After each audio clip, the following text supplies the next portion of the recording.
उसके जाप करने से आपका एक गारंटीड है जन्म मरण मिट जाएगा, यो रोग कटेगा।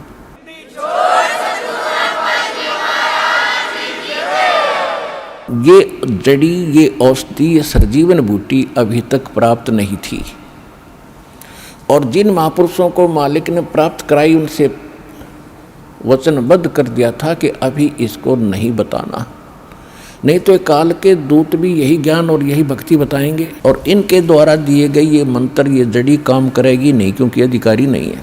अधिकारी के बिना कोई भी कार्य सफल नहीं होता, ये आपको खूब पता है। तो परमात्मा कहते हैं कि धर्मदास मेरी लाख दुहाई, और ये सार नाम सार शब्द कहीं बाहर ना जाए। सार शब्द बाहर जो पढ़ी बिचली पीढ़ी हंस नी तरही, इस सार शब्द को तब तक छुपाई जब तक द्वादश पंथ मिट जाए। ये कलयुग बीते 5505, तब ये मेरा वचन होगा सच्चा। क्या कि चौथा युग जब कलयुग आई, तब हम अपना अंश पठाई, और काल फंद छूटे नर लोई, सकल सृष्टि परवानी कोई। ये वचन कहे थे भगवान ने।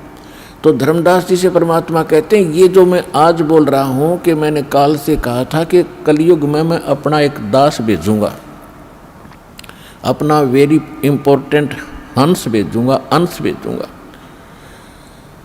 और सारी सृष्टि नाम लेगी, सबके ये काल के फंद टूटेंगे। और ये मेरा वचन कब सच्चा नजर आएगा? जब तक वो समय नहीं आएगा तब तक तो मेरी इस वाणी को कोई समझेगा नहीं, किसी का विश्वास नहीं होगा कि सारा एक का भक्ति करेगा, एक का भगवान की। तो परमात्मा ने निर्णय कर दिया था कलयुग बीतता 5505, जब यो वचन मेरा होगा साचा।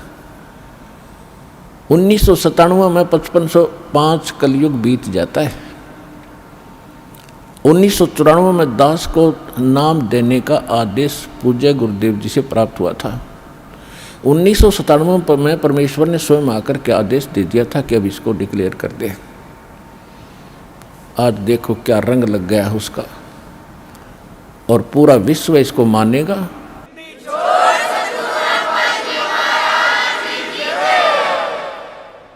परमात्मा ने कहा था कि सोहम शब्द हम जग में लाए। सोम शब्द तो बहुत पहले से डिक्लेयर कर रखा है, भगवान ने शिव जी को दे रखा है। शंकर भगवान इसी का जाप करते हैं, इनके शिष्य हुए थे। सोहम शब्द हम जग में लाए, लेकिन ये किसी वेद शास्त्र में नहीं है। सोहम शब्द ना गीता में, ना वेद में, ना पुराणों में। पुराण तो इनकी बनाई हुई है ऋषियों की, ये अगर वेदों से मेल नहीं खाती कोई यूज नहीं उनका। वेद प्राचीन ग्रंथ हैं, उनमें कोई सोहम नाम नहीं मिलेगा आपको। और परमात्मा ने आकर डिक्लेयर किया है, और यही ऋग्वेद मंडल नंबर 9 सूक्त 95 के मंत्र 2 में स्पष्ट किया हुआ है कि वो परमात्मा अपनी वाणी के द्वारा बोल बोल के ज्ञान सुनाता है, सबको प्रेरित करता भक्ति के लिए, और वो भक्ति के गुप्त नामों का आविष्कार करके देता है।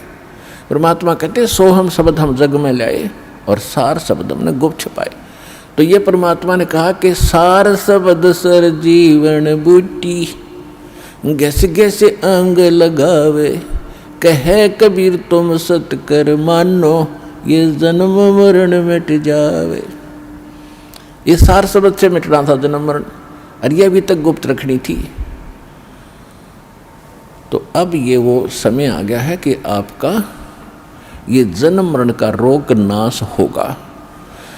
तो हमारा उद्देश्य है यहाँ पर जो मूल सौदा हम बेचते हैं, हम जो देते हैं आपको, जो सौदा करते हैं आपसे कुछ नहीं लेते, आपसे केवल समर्पण होना ही हम मांगते हैं कि परमात्मा पर समर्पित हो जाओ।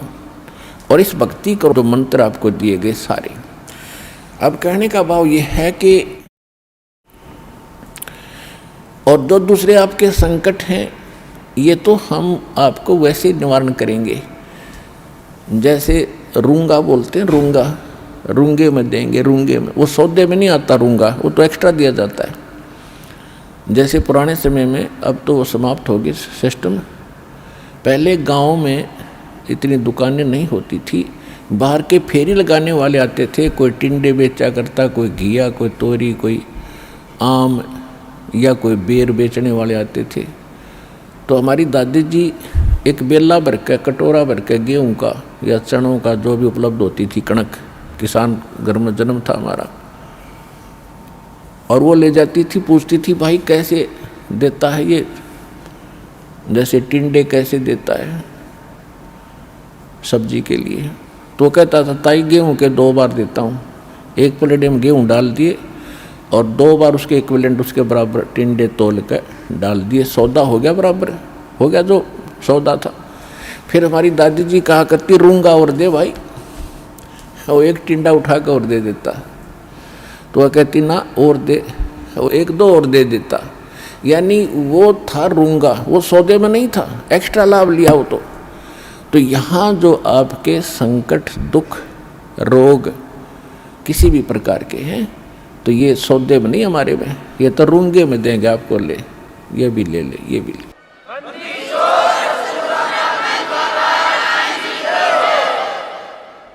और पुण्यात्माओं, दास बार बार कहता है ये एक डूब बाट के गीत नहीं है, ये उस समर्थ की महिमा है, उस समर्थ का ज्ञान है, उसके दिए हुए विधि भक्ति मंत्र हैं, इनसे वही लाभ होगा जो दास बता रहा है, भगवान ने बताया है।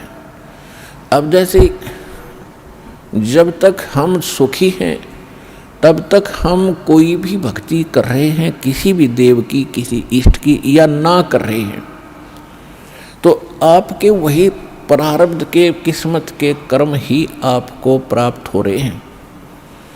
जैसे किसी ने इन्वर्टर की बैटरी चार्ज कर रखी है, वह फुल हो ली और फिर चार्जर लगाया नहीं, तो वह फिर भी काम कर रही है, चार्जर हटा रखा है, चार्जर है ही नहीं आसपास भी, और ना चार्ज लगाने की कोई बिजली उपलब्ध है, तो फिर भी वो चल रही है, चल रही है, खूब काम कर रही है, पंखे भी, लाइट भी खूब चल रही है। तो जब तक वो बैटरी चार्ज है तब तक तो नो प्रॉब्लम, और जब वो बैटरी होगी डिस्चार्ज, फिर प्रॉब्लम, नथिंग एल्स। तो पूर्व जन्म के जिसके जितने संस्कार, पुण्य कर्मी, जितने उसने बैटरी चार्ज कर रखी है, कोई प्रधानमंत्री बना है, कोई राष्ट्रपति बना किसी देश का, कोई IAS, IPS, डॉक्टर, इंजीनियर, जज, या कोई सेठ बना है, कोई अच्छा किसान बना है, कोई अच्छा दुकान चल रही है, कोई वैसे किसी के बच्चे अच्छे हैं, कोई नौकरियां प्राप्त हैं, तो ये उनकी पिछले जन्म की बैटरी चार्ज है, वही चल रही है, आगे चार्जर नहीं है।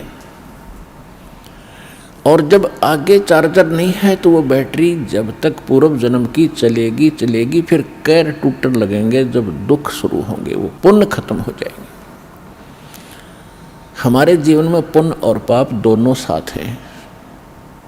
जब तक पुण्यों का दौर चलता है तो हम सोचते हैं हम बिल्कुल सुखी हैं, और ये भी सोचते हैं हम ऐसे ही निभाएगी, ऐसे ही चलेगी।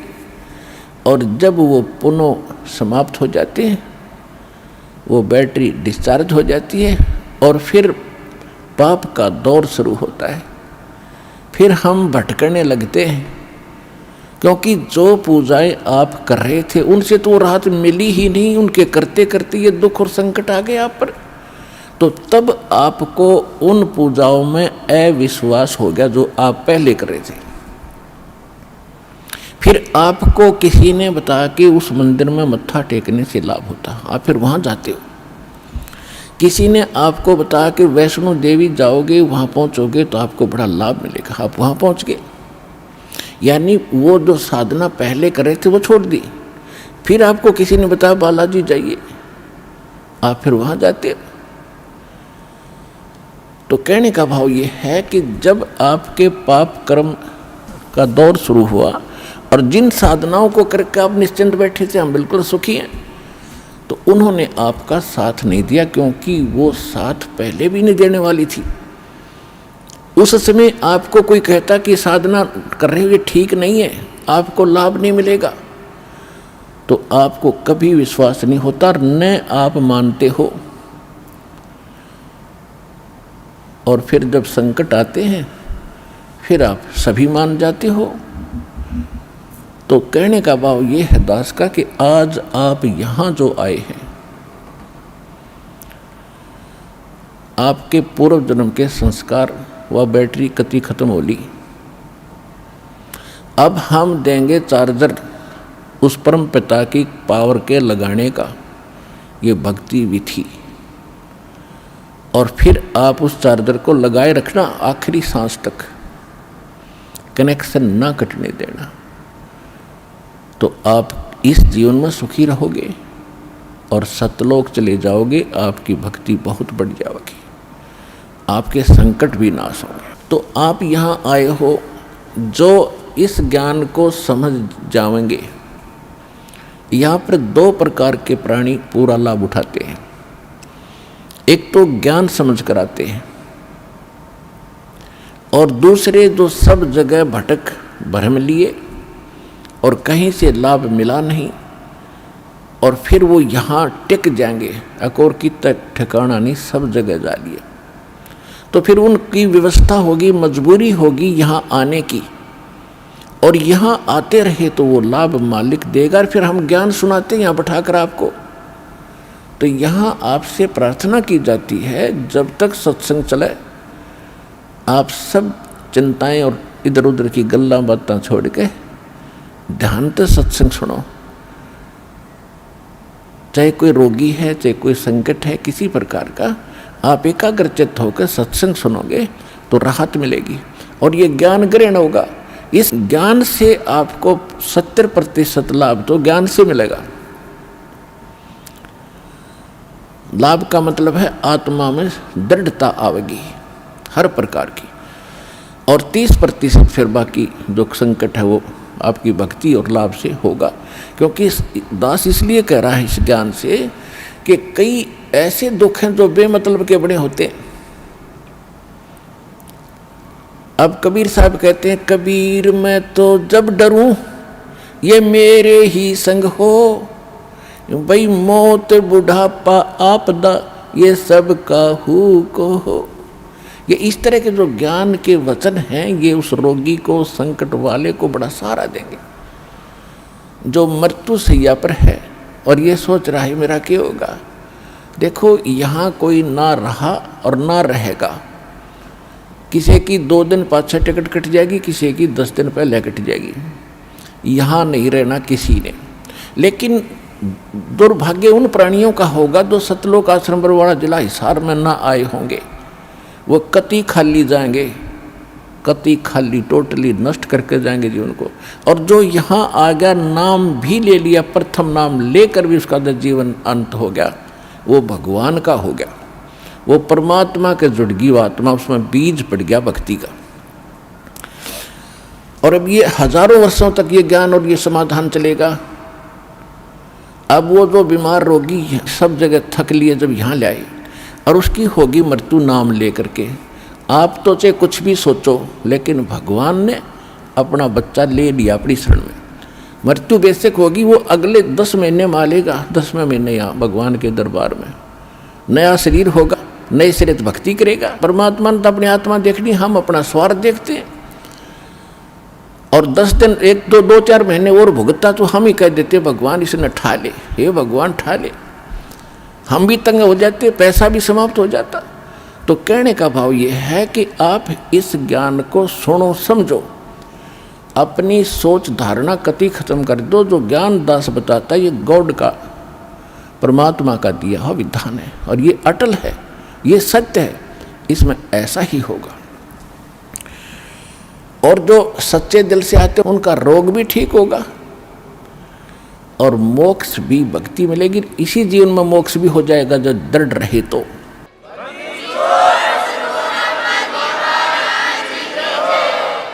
इसके अतिरिक्त और भी बहुत सी, क्योंकि ये विधान है भगवान का और आप हो बच्चे पहली कक्षा दूसरी तीसरी के। इब जैसे कानून की किताब को तीसरी चौथी कक्षा का बालक कैसे समझ पाएगा, लेकिन बार बार दास समझाएगा तो आपके हृदय में ये अवश्य जचेगा, विश्वास होगा, क्योंकि ये गॉड गिवन स्पिरिचुअल नॉलेज है, परमात्मा का दिया हुआ अध्यात्म ज्ञान है। तो जब आप यहाँ आ गए और सच्चे दिल से भक्ति करने लग गए, तो जितने भी सांस इस सिमरन में आपके गए, और वो आपके गुड अकाउंट में है, और बाकी का जो समय आपने चाहे राष्ट्रपति बनकर व्यतीत कर दिया वो व्यर्थ बताया है।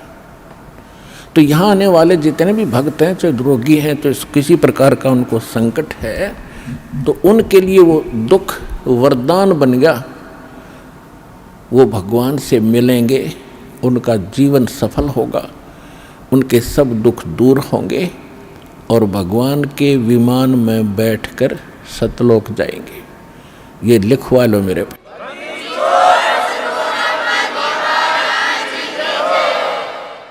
अब इन बातों से आप जी को बड़ी दृढ़ता आवेगी, ये सच्चाई है। कबीर साहब कहते हैं, कबीर मैं तो तब तो डरूं जब मेरे अकेले के साथ कोई न्यारी कहानी बनती हो और मीच बुढ़ापा आपदा ये सब का हुक हो, सबकी मृत्यु होगी, सब पर संकट आएंगे और एक दिन सब ने यहाँ से ये वृद्धावस्था भी सब में आएगी। और जब हमारी शरण में आप आ जाओगे, परमात्मा कहते हैं जब हमारी शरण में आ जाओगे तो फिर आपको इन दुखों से निवारण होगा। अब जैसे मृत्यु भी होगी तो आम व्यक्ति की तरह नहीं होगी जो भक्तिहीन मरा करते हैं। कबीर साहब कहते हैं, आए हैं सो जावेंगे ये राजा रंक फकीर, एक सिंहासन चढ़ चले एक बंदे जात जंजीर। अब जाना तो सब ने है, भगवान चले गए यहाँ छोड़ के इस गंदे लोक में, बता कोई रहने की जगह है। आज आप जिन कोठियों को बनाकर, मकानों को बनाकर अपना मान गए, आपकी होगी मृत्यु। आप 50 वर्ष के बाद, 30 वर्ष के बाद, दोबारा 20 वर्ष के बाद वापस आओगे तो वह पता नहीं कितने टुकड़ों में बट चुकी होगी। पोता पोती पता नहीं कितने कुछ ना अपनी अपनी कोठड़ी बांटे बैठे होंगे और आपने बढ़न भी ना दें, उसमें प्रवेश भी ना कर दे। तो क्योंकि भाई भाई ना नहीं देता 1 इंच, और पिताजी का तो बहुत दूर नंबर, दादाजी का तो बहुत दूर नंबर है। तो कहने का भाव ये है, यहाँ से मन हटाओ, ये लोग ठीक नहीं, आप यहाँ मजबूरी और अज्ञानता से फंसे पड़े हो। अज्ञानता भी नष्ट होगी, मजबूरी भी समाप्त होगी, क्योंकि हम समर्थ की शरण में आ चुके हैं। अब आपके ऊपर काल का कोई विधान काम नहीं करेगा, दयाल का करेगा, यदि आप भगवान की मर्यादा में रहोगे। जब लग हंसा हमरी आना, काल लगे ना तेरा बाना। भगवान ने कह दिया था इस काल को कि जब तक मेरी आत्मा मेरी मर्यादा में रहेगा तो तेरा अटैक नहीं होगा उस पर। हम गलती स्वयं ही करते हैं। अब जैसे ये शेड बना रखा है, चाहे ओले आओ, चाहे वर्षा हो, तूफान आओ, आप इसके नीचे शरण में बैठे हो, आप निश्चिंत हैं। और आप अपनी गलती से बाहर निकल गए उस दौरान, तो ओले भी सर फोड़ेंगे और वर्षा भी आपको भिगोएगी। आप अपनी गलती से कर गए वो गलती, तब आप दुखी हुए। तो भगवान की शरण छोड़कर हम कहीं भी और किसी भी अक्षेत्र में जाएंगे। अक्षेत्र का मतलब ये नहीं है कि आप काम धंधा ना करो। अक्षेत्र का मतलब अध्यात्म मार्ग में हम किसी और की बात मानकर उसकी सत्संग या कोई ऐसा ग्रहण करने जाएंगे तो वहाँ काल का अटैक होगा, क्योंकि भगवान की शरण हट गई आपसे। उसके लिए क्या बताया है पुण्यात्माओं? कहते हैं सतगुरु वही होता है जो सच्चा ज्ञान दे। और सच्चा ज्ञान कहाँ से प्रमाणित होगा? हमारे सदग्रंथों से या उन महापुरुषों के अनुभव से जिन्होंने भगवान को पाया है। आदरणीय गरीबदास साहिब जी, गांव छुडानी, जिला झज्जर, हरियाणा वाले, ये 1400 एकड़ जमीन, 2500 बीघा, जो राजस्थान में आजकल बीघा चल रहा है शायद, वो लगभग आधा एकड़ से भी ज़्यादा होता था, 1.25 एकड़ के करीब 1 बीघा होता था। तो ऐसे 2500 बीघा के किसान थे, जाट थे गरीबदास जी, और उनको परमात्मा मिले थे सतलोक से आकर, जैसा भगवान मिला करते अच्छी आत्माओं को, दृढ़ भक्तों को, और सतलोक ले गए थे। और वहाँ सब व्यवस्था दिखाकर उनको वापस छोड़ा था। गरीबदास जी को मृत जानकर 10 वर्ष के बालक थे, मृत जानकर चिता पर रख दिया था। उस समय भगवान ने ऊपर सब कुछ दिखाकर वापस छोड़ दिया था, वह जीवित हो गए थे।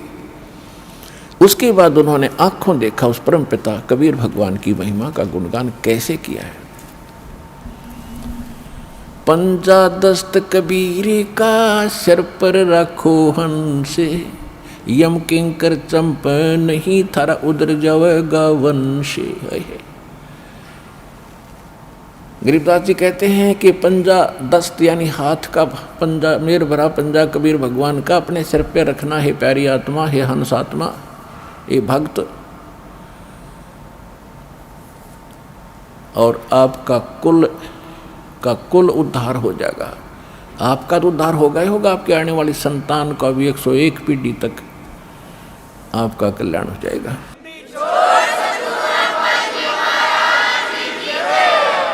पंजा दस्त कबीर का सिर पर रखो हंसे, यम किंकर चंपे नहीं उधर जावेगा वंशी। कहते यम किंकर, यम के दूत, ये दुष्ट, किंकर माने निकम्मी आत्माएं, ये निकट नहीं आएंगी आपके, और तुम्हारा कल्याण हो जाएगा। दर्द बंद दरवेश हैं ये सतगुरु पुरुष कबीर, नाम लिए बंद छूटे हैं और टूटे जम जंजीरे।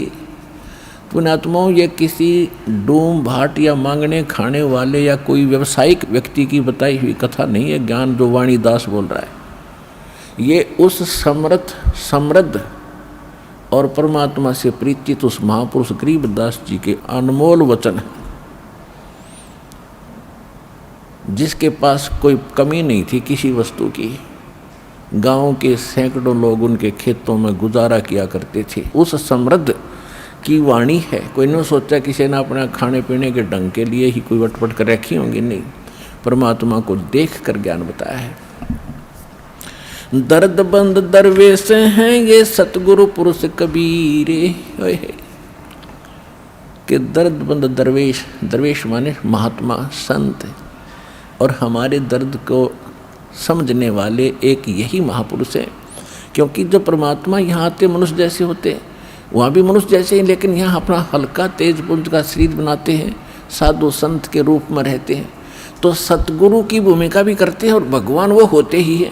तो यहाँ गरीबदास जी ने अपने भगवान कबीर साहब की उपमा सब तरह से की है।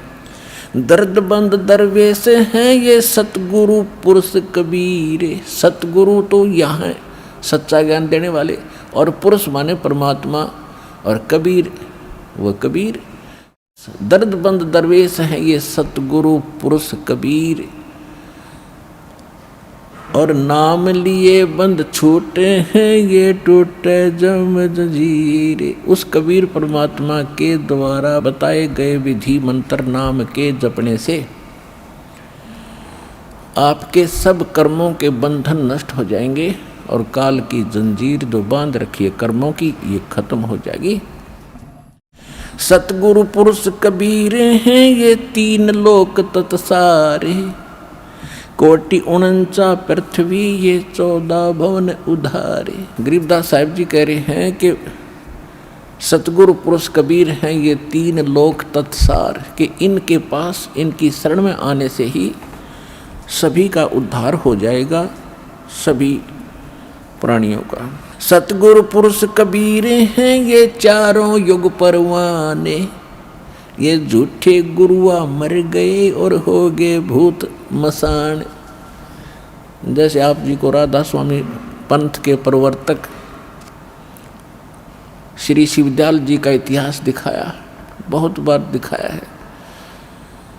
अब देखो, ये पुण्यात्मा थी, भगवान के लिए तड़फ रहे थे, गुरु ठीक मिले नहीं, संत कोई मिला नहीं, पिछली बैटरी चार्ज थी, उसके आधार से थोड़ा बहुत किसी को आशीर्वाद दे दिया, उससे भी राहत होगी, और अपना जीवन नाश किया और करोड़ों को और मिट्टी में मिलाकर मर गया, फिर भूत बना। राधा स्वामी पंथ के प्रवर्तक श्री शिवदयाल जी की ही शाखाएं हैं व्यास में, उसी के से एक शाखा निकली है सच्चा सौदा सिरसा डेरा और जगमाल वाली, उसी से शाखा निकली है कृपाल सिंह मिशन दिल्ली में, उसी की शाखा जय गुरुदेव मथुरा में, उसी की शाखा है दिनोद के अंदर वो ताराचंद वाली, उसी की शाखा ठाकुर सिंह जो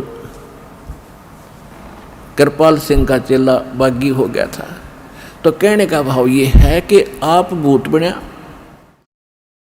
शिवदयाल जी, और ये कितने जीवों को मिसगाइड करके काल के मुंह में डाल गया। तो यहाँ गरीबदास साहिब जी भगवान कबीर साहिब के बारे में कहते हैं कि सतगुरु पुरुष कबीर हैं ये चारों युग प्रमाण, झूठे गुरुआ मर गए वो हो गए भूत मसान। अब वो झूठे गुरु से, नकली गुरु से भूत बन गए शमशान घाट में, तो उनकी अंतिम संस्कार हो गया, उधर से वह धक्के खाते फिर रहे भूत बन गए। अब कबीर साहब कहते हैं हम चारों युग में परमात्मा आते हैं। सतयुग में सत सुकृत कह टेरा, त्रेता नाम मुनिंदर मेरा, द्वापर में करुणा में कहाया, कलयुग नाम कबीर धराया। अब यहाँ गरीबदास जी भी कह रहे हैं सतगुरु पुरुष कबीर हैं ये चारों युग प्रमाण, ये झूठे गुरुआ मर गए और हो गए भूत मसान।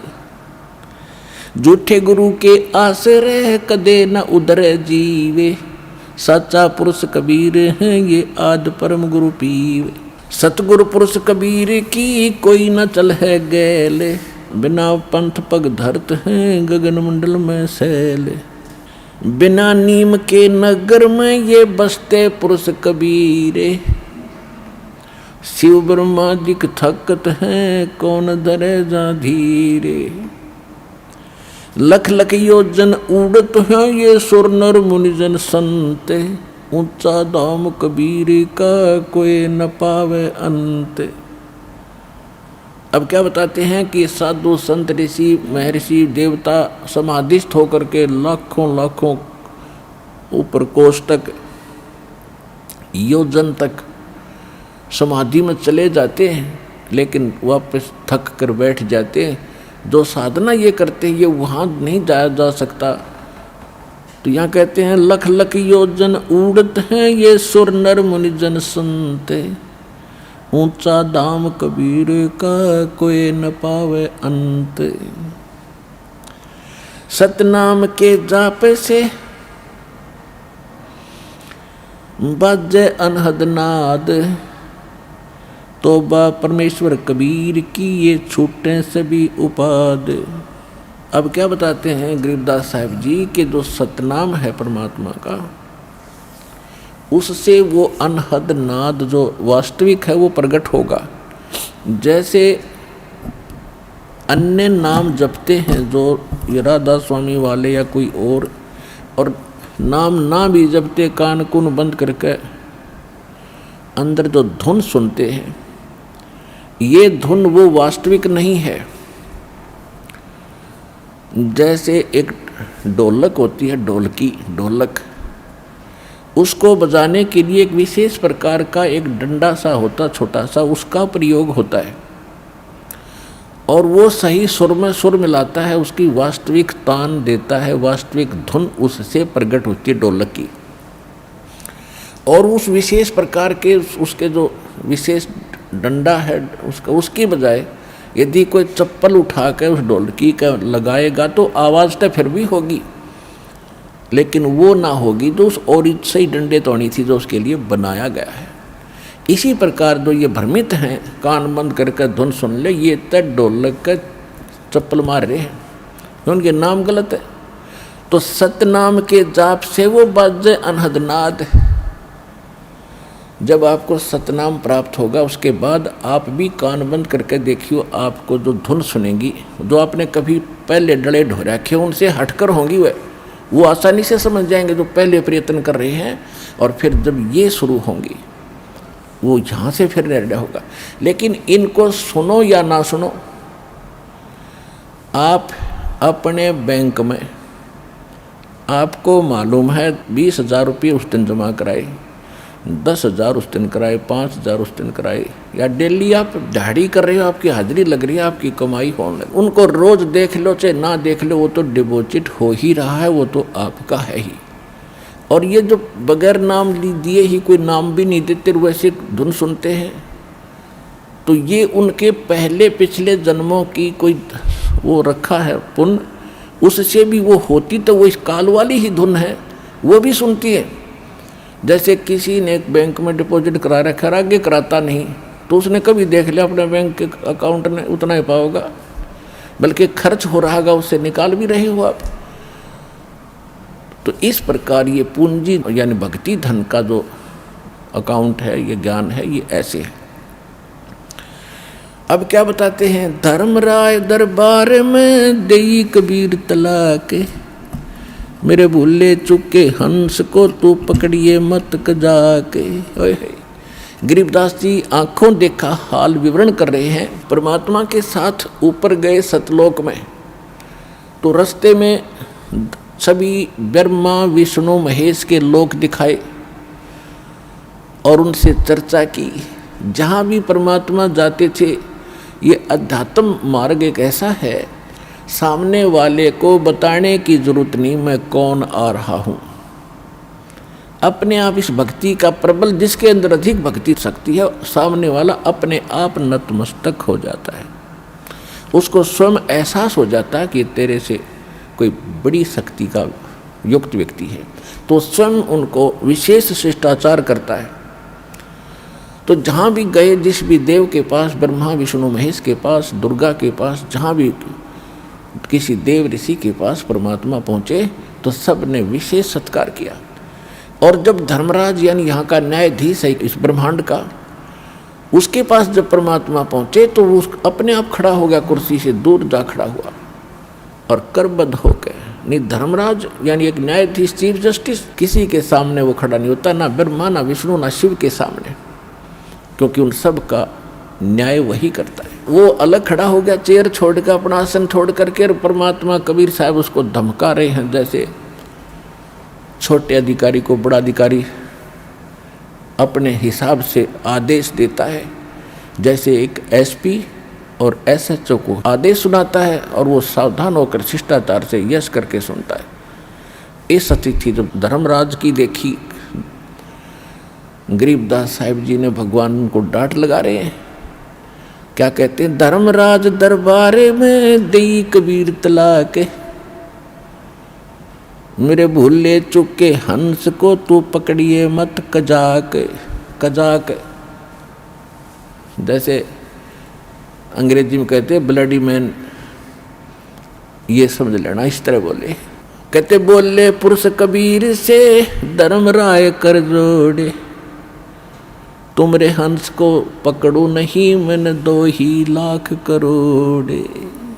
अपने आत्मा कबीर साहब अपनी समर्थता उस प्यारी आत्मा गरीबदास जी के रूबरू कराना चाहते थे, ताकि यो मेरा कति गवाह बन जा, मेरे बच्चों को विश्वास दिलावे। और वो काम वापस आके गरीबदास जी ने कति कलम तोड़ कर दिया। क्यों, आँखों देख रहे भगवान की सारी सामर्थ्य देख रखा, और वो लोग देखा जहाँ हम रहा करते थे, वो स्थान देखा, वहाँ का सुख देखा, वहाँ कैसे जाया जाएगा वो विधि मालिक ने बताई। तो वही दास आपके रूबरू कर रहा है, इसमें कोई मीन मेख नहीं, इसमें कोई त्रुटि नहीं पाओगी, विश्वास रखना। अब धर्मराज कहने लगा कि हे परमात्मा, मेरी मजबूरी है एक, कि जिन्होंने आपकी शरण में आने से पहले जो गलतियां की हैं, किसी ने शराब पी है, कोई परनारी के साथ गलतियां की हैं, या कोई और चोरी जारी फंड किए हैं, तो उनके अकाउंट में मेरे पास वो पाप डिपॉजिट है, उनका तो दंड मुझे देना पड़ेगा, मेरी मजबूरी है। क्या कहते हैं, मदहारी जारी नरा जो भांग तमाकू खाही, पर दारा पर घर तक जिनको ल्यूं अकनाही। कहते हैं मद आहारी शराब पीते हैं, मांसाहारी, और जारी करते हैं जो परिस्त्री गमन करते हैं, और भांग तमाकू खाही, पर दारा दूसरे की औरत को तकते हैं, पर दारा पर घर तक है, दूसरे के घर की तरफ, उनके धन की तरफ बुरी नीयत रखते हैं, जिनको ल्यों अकनाही, उनको पकड़ूं के नहीं। फिर अपनी व्यवस्था बताते हैं।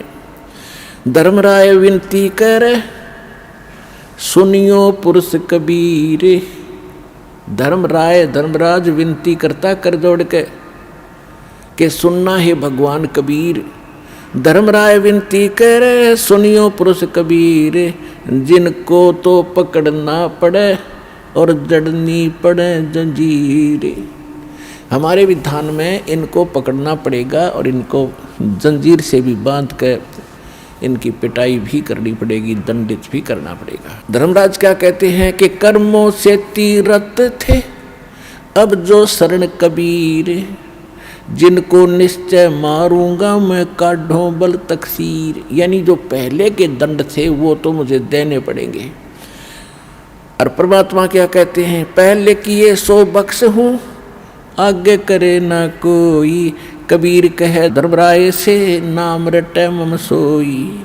करम बरम ब्रह्मंडे के मैं पल में करहूँ नेश, जिन हमारी दुहाई दी सो करो हमारे पेश। अब क्या निर्णय दे दिया, उसको क्या समाधान बता दिया कि कर्म भरम ब्रह्मंड के मैं पल में करहूँ नेश। इनके जो भी कर्म इन्होंने किए हैं गलती से मेरी शरण में आने से पहले, उन सब पर मैं कलम मार दूंगा, क्रॉस कर दूंगा और वो मेरे पास ले आना इनके कर्मों के अकाउंट को। सो करो हमारा पेश।